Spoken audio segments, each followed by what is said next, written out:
بسم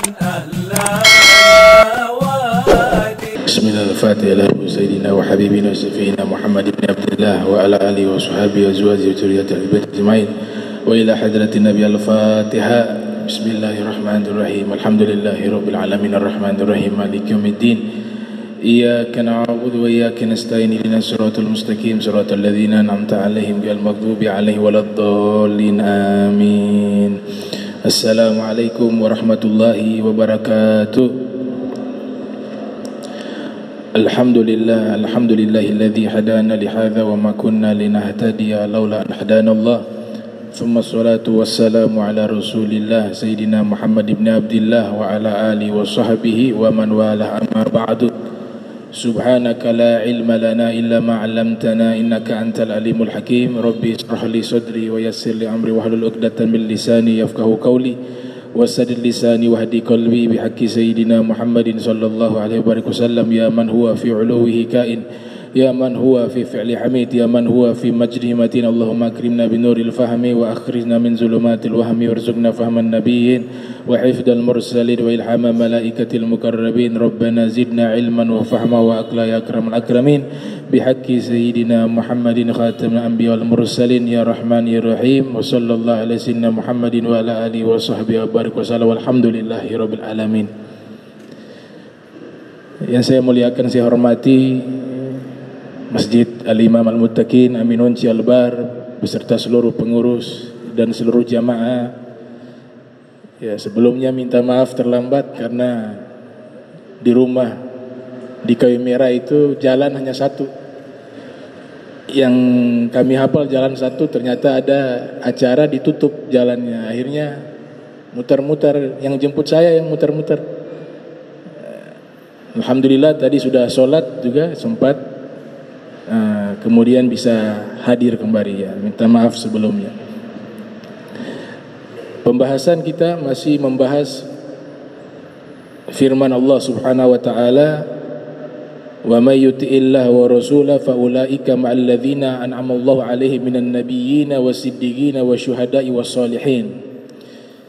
Kita sudah membahas mulai dari para nabi, orang-orang siddiqin, para syuhada, dan yang terakhir yang kita bahas yaitu as-salihin, orang-orang yang disebut dengan as-salihin, orang-orang yang soleh. Nah, orang-orang soleh, mereka itu terjemahan daripada akhlak para nabi. Contoh nabi yang Allah Ta'ala nyatakan sebagai teladan yang baik selain Nabi Muhammad, Allah sebutkan juga di dalam Al-Quran Nabi Allah Ibrahim.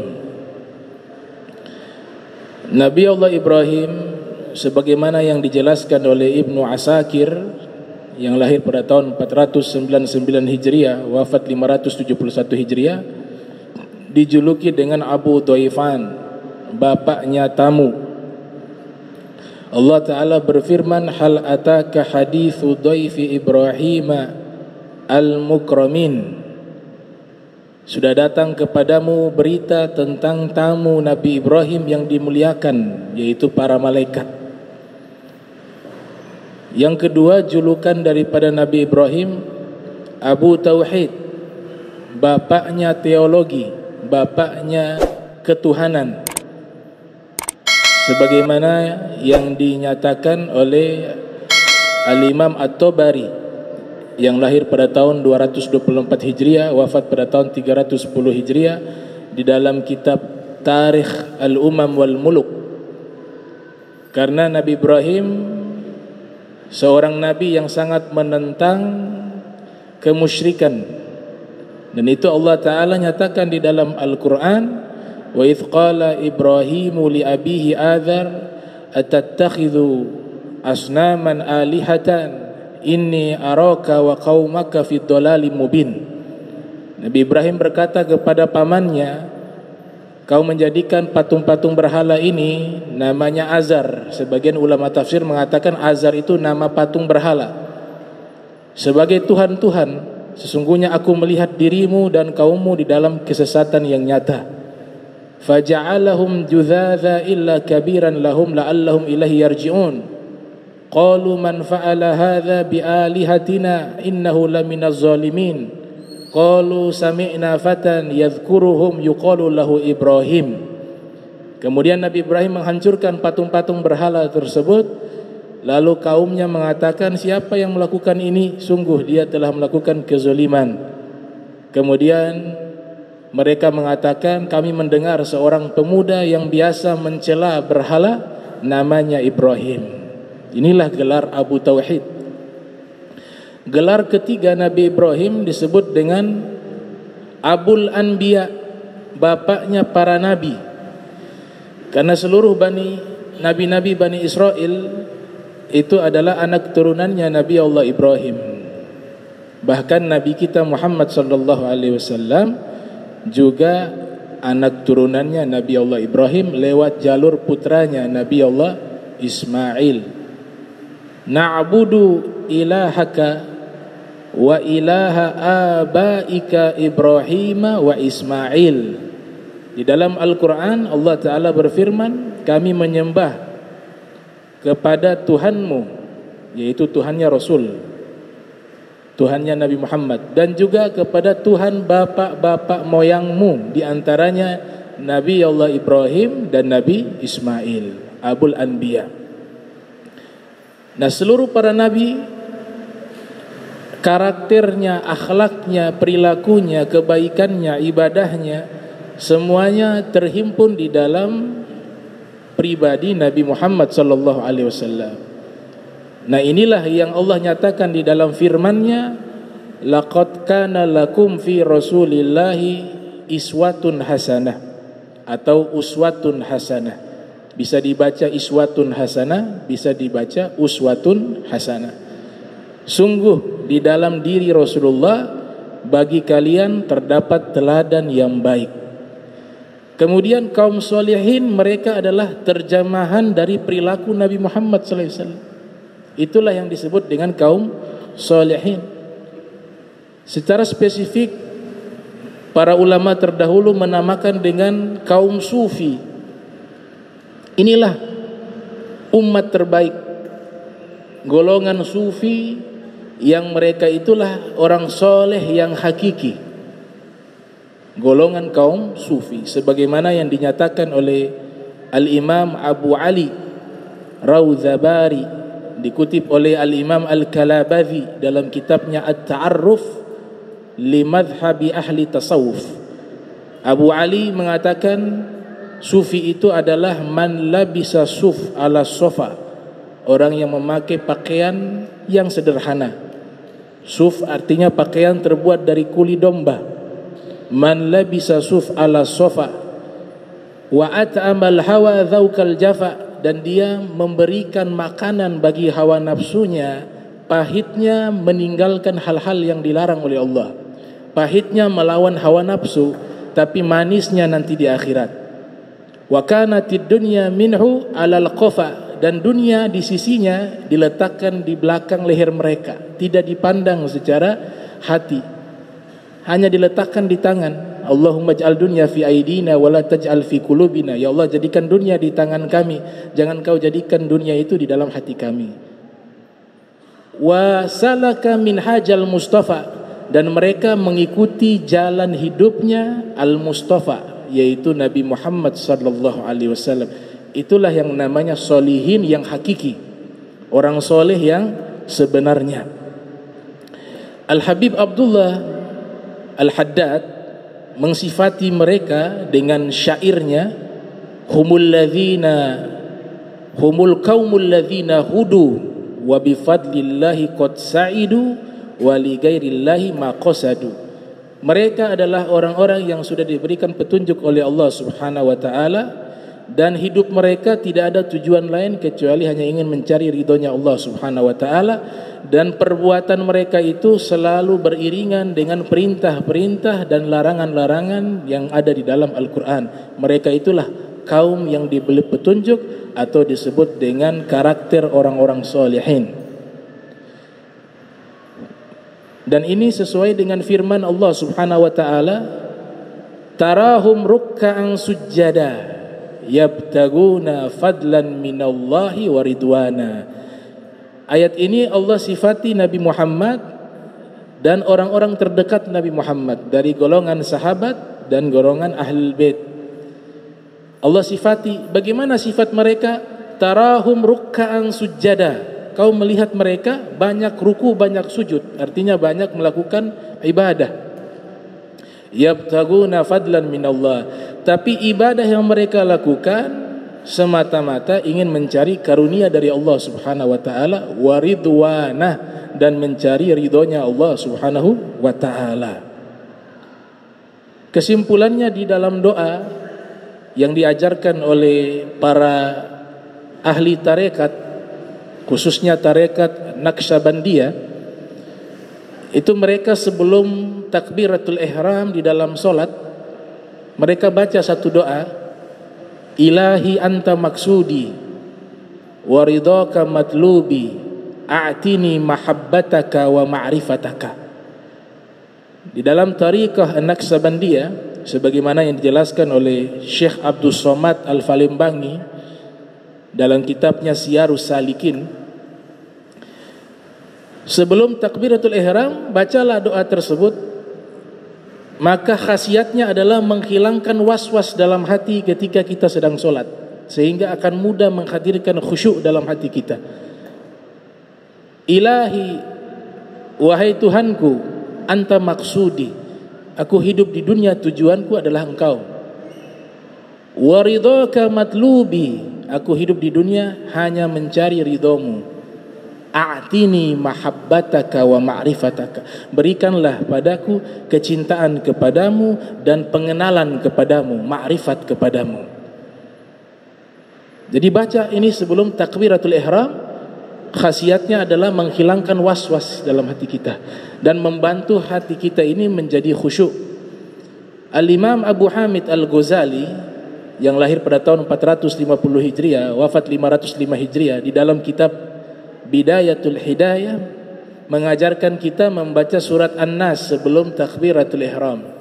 Qul a'udzu birabbin nas, malikin nas, ilahin nas, min syarri waswasil khannas, alladzi yuwaswisu fi sudurin nas, minal jinnati wan nas. Khasiatnya juga sama, agar menghilangkan was-was ketika hendak mau solat. Karena ketika kita solat, ada syaitan yang menggoda kita, pikiran kita dibawa kemana-mana oleh syaitan.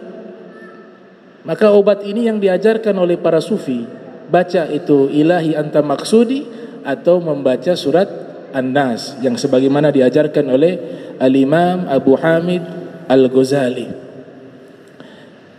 Kemudian disebutkan di dalam kitab Al-Furuq Al-Lughawiyah karya Abu Hilal Al-Askari, juga dijelaskan makna daripada solihin, orang-orang soleh secara terminologi bahasa Arab oleh Ibnu Manzur dalam kitab Lisanul Arab. Juga dijelaskan oleh Al-Imam As-Sayyid Muhammad Murtada Az-Zabidi dalam kitabnya Tajul Arus min Jawahiril Qamus. Mereka menjelaskan makna soleh itu kesimpulannya hanya dua. Apa sih yang artinya soleh itu apa? Soleh atau orangnya disebut solihin, sebenarnya bukan soleh. Soleh itu menunjukkan orang secara bahasa Arab yang benar. Perbuatan yang baik disebut dengan solah, kecuali dijadikan sifat amal soleh, amal yang baik. Tapi kalau soleh itu artinya subjek, pelaku, orang yang melakukan kesolehan. Para pakar bahasa Arab ketika mendefinisikan makna soleh, mereka mengatakan soleh itu adalah qaimun bihaqqillah wa qaimun bihaqqi ibadillah, yaitu orang yang melaksanakan kewajibannya, haknya Allah Subhanahu wa taala dengan maksimal, dan juga dia melaksanakan haknya manusia. Kita kenal dengan istilah hablum minallah wa hablum minan nas, hubungan baik dengan Allah dan juga hubungan baik dengan sesama manusia. Itulah yang namanya soleh. Jadi dia baik secara ibadah, namun juga baik secara sosial. Kehadiran dia memberikan manfaat kepada manusia. khairun nas anfa'ahum linnas. Nah, ketinggian derajat orang-orang solihin Allah gabungkan dengan para nabi, para siddiqin, para syuhada, kemudian orang-orang solihin. Ada orang-orang yang dia sudah mencapai derajat musleh, itu lebih tinggi dari soleh. Kalau musleh itu dia bisa merubah manusia-manusia yang tidak baik menjadi baik, manusia-manusia yang belum mengenal Allah menjadi mengenal Allah, manusia-manusia yang tadinya berlumuran dosa menjadi manusia-manusia yang takut akan dosa. Orang ini disebut dengan musleh.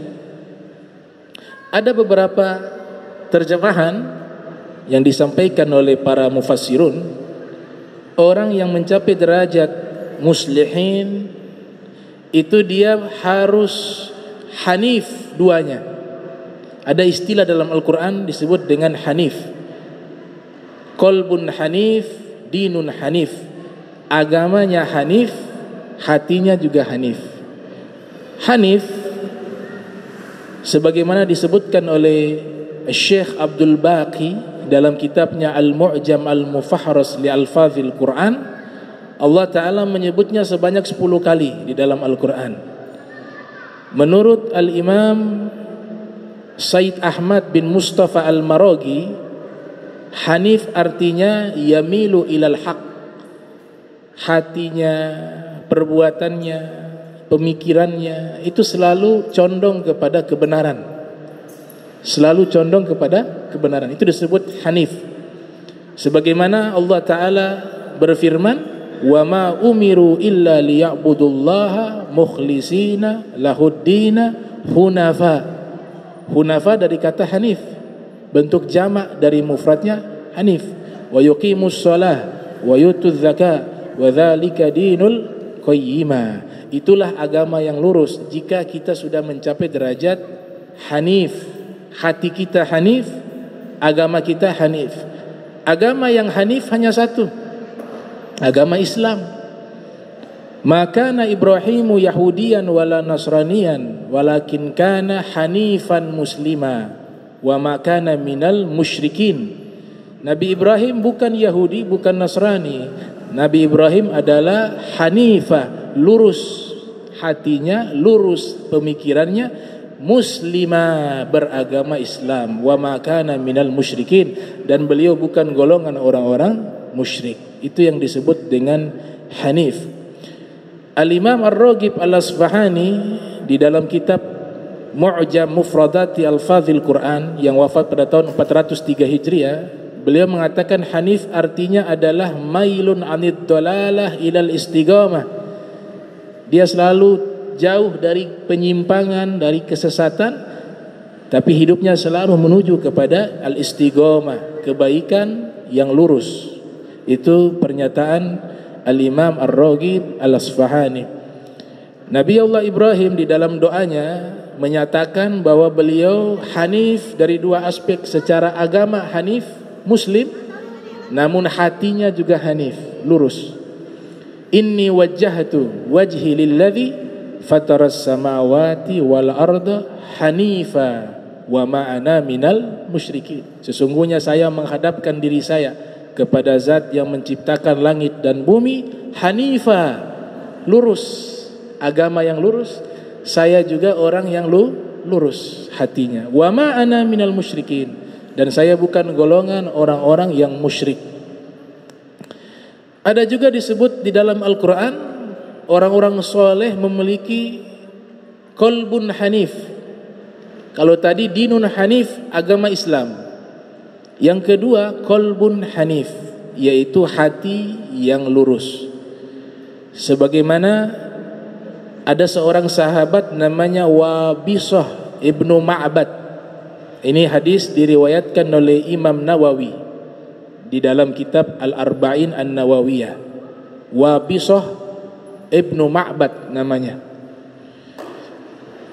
Wabisah ibnu Ma'bad mengatakan, ataitu Rasulullah sallallahu alaihi wasallam. Saya pernah mendatangi Rasulullah sallallahu alaihi wasallam. berniat ingin bertanya kepada Nabi, kebaikan itu apa? Dan dosa itu apa? Atau cara mengetahui perbuatan baik itu seperti apa? Atau cara mengetahui perbuatan dosa itu seperti apa? Walaupun tanpa ilmu. Walaupun tanpa ilmu. Tapi hatinya sudah hanif. Agamanya sudah hanif, hatinya sudah hanif, syekhnya itu hati. Ini 1 juta 1 orang, tidak boleh dipukul rata. Sehingga nanti orang tidak mau belajar. Karena ada hadis yang disampaikan oleh Nabi dari Wabisah ini, dia mengatakan saya datang menemui Nabi Muhammad sallallahu alaihi wasallam, kemudian kemudian Nabi bersabda, "Ji'ta tas'alu anil birri wal ithim." Padahal dia belum mengutarakan pertanyaan, Nabi sudah tahu. Nabi katakan, engkau datang kemari mau bertanya tentang kebaikan dan dosa. Dia belum bertanya, Rasul sudah menjawab. Karena Rasul tahu apa yang ada di hati. Diberikan kasyaf beliau. Lantas Wabisata mengatakan, "Na'am, iya ya Rasulullah. Tujuan saya datang menemui dirimu mau bertanya tentang 2 hal tersebut, albir wal ithim, perbuatan baik dan dosa." Apa jawaban Rasul? Istafti kalbak. Caranya mudah, minta fatwa di dalam hatimu. Minta fatwa di dalam hatimu.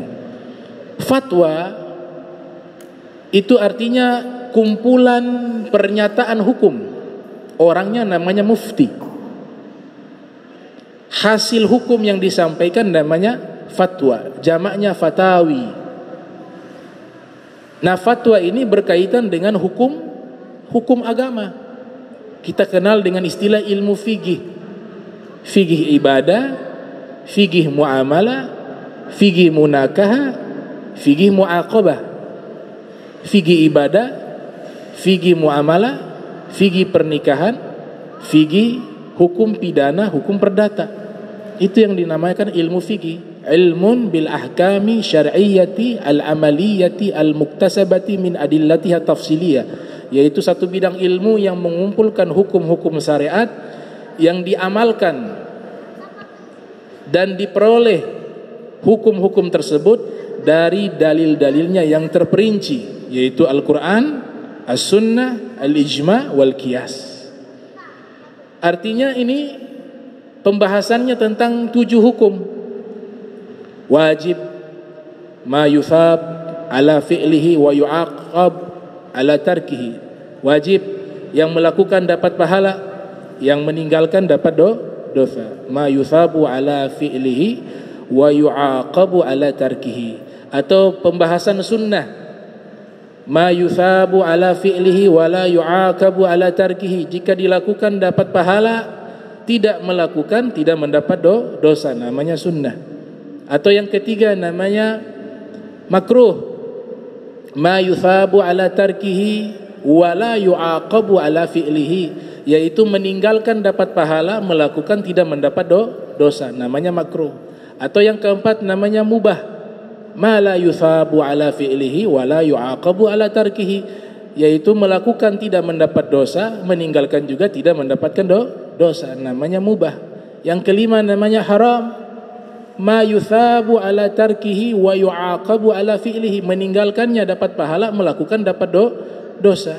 Atau sahih, ma yata'allaku bihin nufuz wa yu'taddu bihi, yaitu apa-apa yang berkaitan dengan pelaksanaan dan dianggap sah.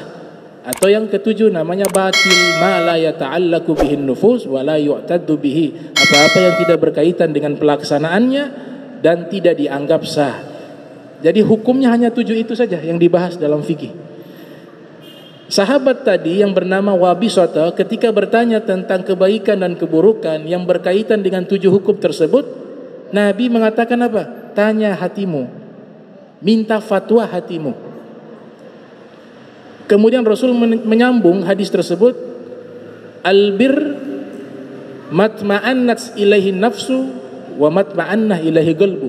Kebaikan jika dilakukan, nafsu menjadi tenang, hati menjadi tenang. Wal ismu ma haka fi nafsika ma haka fi nafsi wa taraddada fi sadri wa in aftakan nasu wa aftauka. Adapun perbuatan dosa jika dilakukan hati tidak nyaman, jiwa tidak nyaman. Walaupun seluruh manusia berfatwa itu boleh, itu halal, tapi hati merasa tidak nyaman, itulah dosa, kata Rasulullah SAW. Nah pertanyaannya, apakah hati kita sama seperti Wabisah ibn Ma'bad? Al-Habib Ahmad bin Zain al-Habsyi, salah satu murid kesayangan Al-Habib Abdullah al-Haddad, beliau menjelaskan maksud hadis tersebut ketika Nabi mengatakan kepada Wabisah, wahai Wabisah, perkara baik, buruk, dosa, pahala, halal, haram, ini kan berjata fatwa. Tanya hatimu, hatimu pasti membimbing dalam kebenaran. Itu hati orang yang sudah mencapai derajat tadi, qalbun hanif. Hatinya sudah bersih, sudah suci, maka Allah berikan ilmu laduni kepadanya. Jadi Wabisah ini sudah dapat ilmu laduni. Tanpa ada guru yang mengajar ilmu fikih, hatinya itu sudah bisa berfatwa, ini halal, ini haram, ini kebaikan, ini keburukan, lewat syekh yang ada dalam hatinya. Ini yang namanya qalbun hanif. Ini 1 juta 1 orang. 1 juta 1 orang. Ada tapi sedikit. Di antara sahabat-sahabat lainnya yang diberikan derajat hati yang sudah bisa membimbing kepada kebenaran, kebaikan, sahabat bernama Mus'ab ibn Umair. Diceritakan oleh Imam Al-Ghazali, Mus'ab ibn Umair, Rasul bersabda kepada segenap para sahabat, unzuru ila hadzal rajul qad nawwarallahu qalbah. Lihatlah kepada lelaki ini, sungguh Allah sudah berikan cahaya ke dalam hatinya, kata Rasul sallallahu alaihi wasallam. Makanya Mus'ab bin Umair diseleksi oleh Rasul untuk dakwah ke kota Madinah sebelum Nabi hijrah. Padahal tidak ada waktu belajar waktu itu. Dan beliau ini adalah orang kaya, keluarga kaya raya di Makkah Al-Mukarramah. Beliau tinggalkan kekayaannya, ikut hidup prihatin dan susah hanya untuk mempertahankan agama Islam. Kemudian dia mujahadah, dia bertirakat, bermujahadah dengan nafsunya, dengan hatinya ia sucikan, dia dapat derajat ini. Makanya Nabi utus dia ke Madinah berdakwah. Orang pertama yang diperintahkan keluar berdakwah dalam Islam, Mus'ab bin Umair. Apa yang terjadi?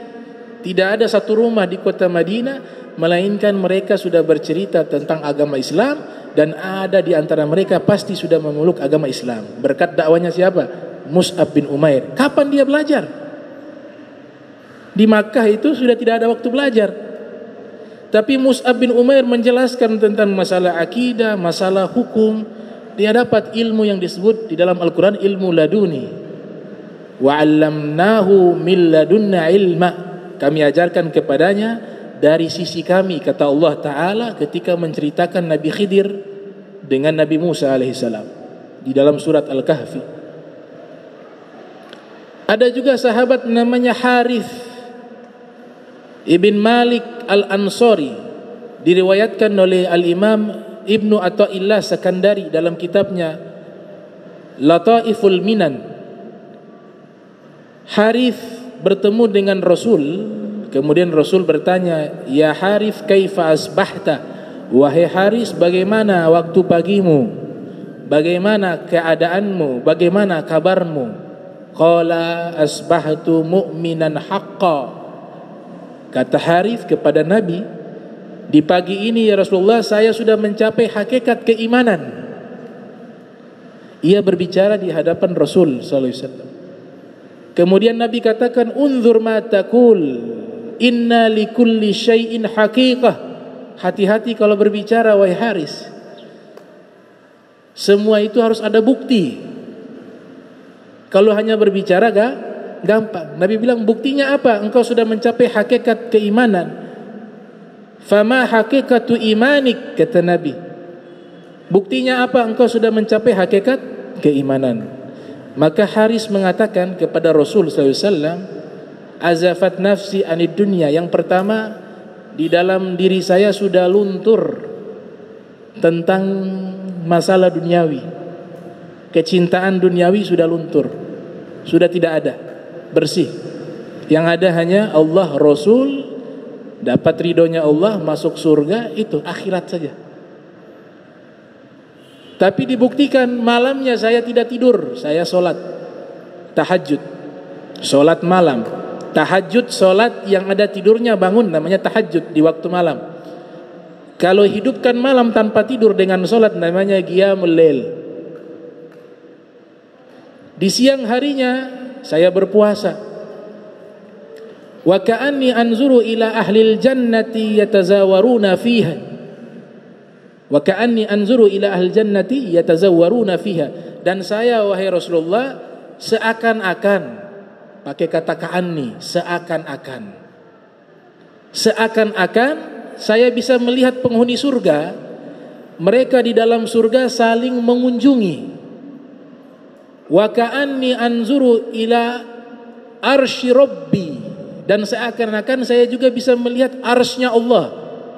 Wa ka'anni anzuru ila ahlin nar yasihuna fiha, dan seakan-akan saya bisa melihat penghuni neraka, mereka berteriak minta pertolongan di dalam neraka.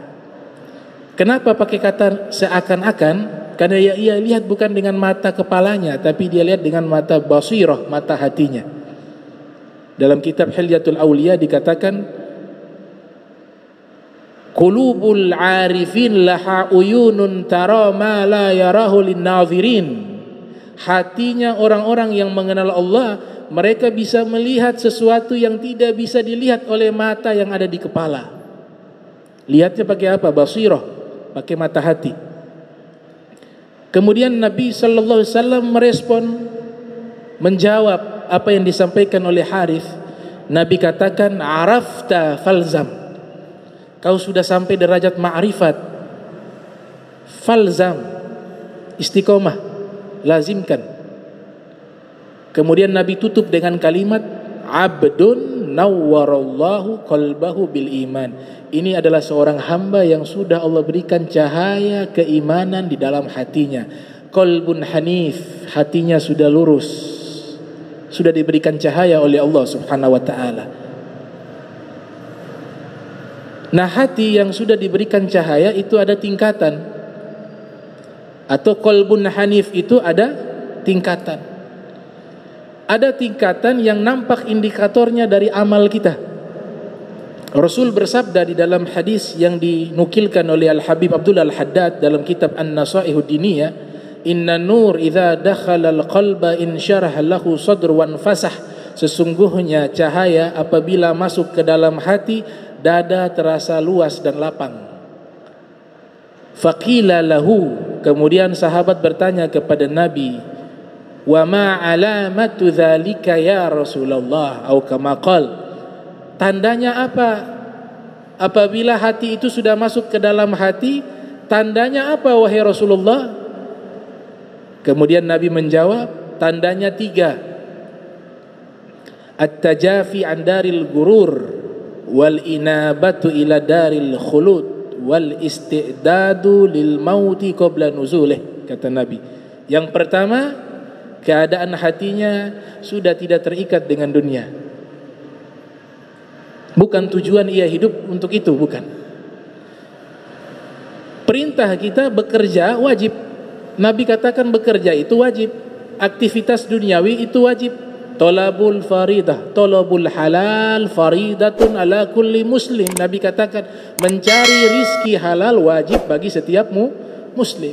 Hadis yang lain, kafa bil mar'i ithman ayyudayyi'a man ya'ul. Cukup seseorang berdosa jika dia tidak menafkahi keluarga yang wajib ia nafkahi. Itu kewajiban.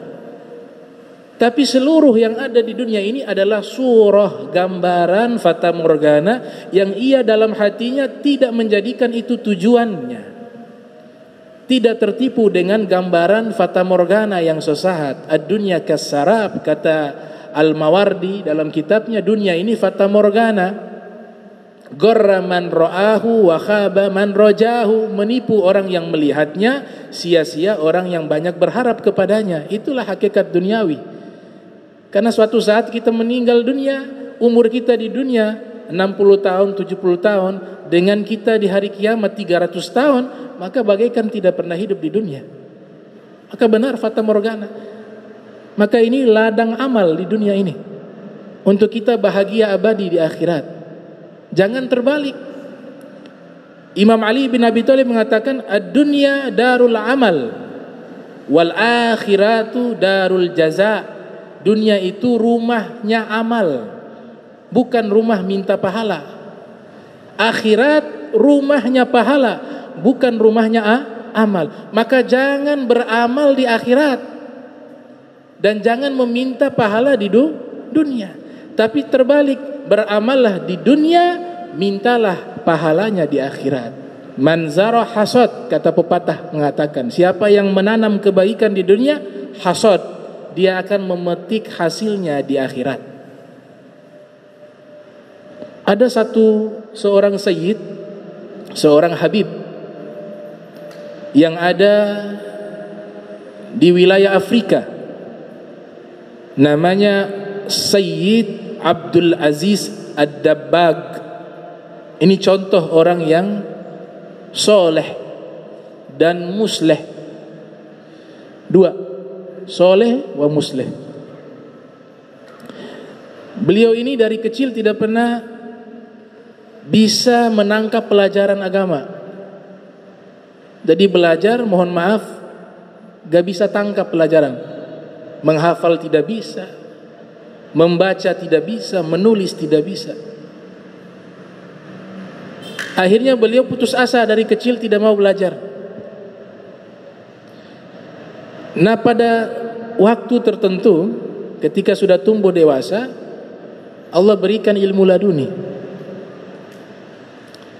Ulama-ulama yang ada waktu itu di Afrika ketika datang menemui beliau bertanya tentang masalah Al-Quran, masalah hadis, masalah fikih, masalah tasawuf, semua masalah-masalah agama, luar biasanya beliau bisa menjawab.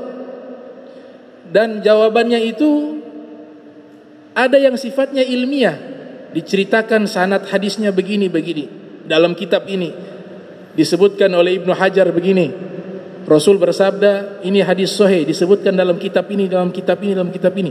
Padahal tidak pernah belajar, tidak bisa baca, tidak bisa tulis.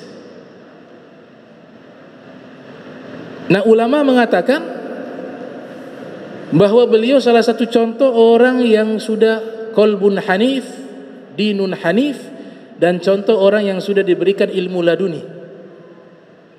Namanya Sayyid Abdul Aziz Ad-Dabbagh. Dan penjelasannya itu melebihi ulama-ulama yang ada di zamannya. Menjelaskan tafsir, beliau penjelasannya lebih hebat dari ulama tafsir. Menjelaskan hadis lebih hebat daripada ulama ahli hadis.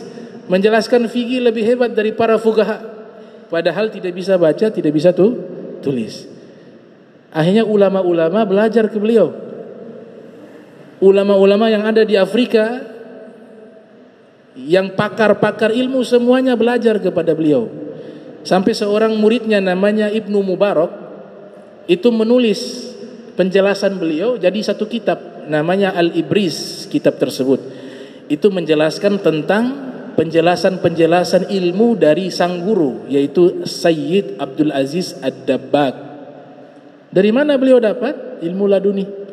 Tidak ada guru, tidak bisa baca, tidak bisa tulis. Namun ilmu laduninya ini harus dibuktikan, karena nanti banyak orang mengklaim dapat ilmu laduni. Kalau memang benar dapat ilmu laduni, harus diuji.